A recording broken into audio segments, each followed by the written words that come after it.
కొండనెక్కినవాడు అక్కడే ఉండాలనుకోడు. కొన్ని గంటల తర్వాతైనా క్రిందకు రావాల్సిందే. ఎందుకంటే నీ స్వగృహం క్రింద ఉంది కాబట్టి.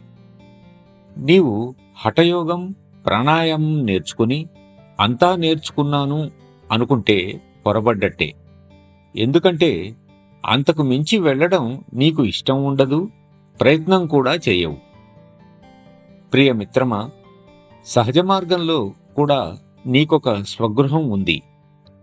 నీవు ఎంతటి శాస్త్రవేత్తవైనా, విద్యావంతుడవైనా చివరికి నీ అసలు స్వగృహానికి చేరుకోవాలి.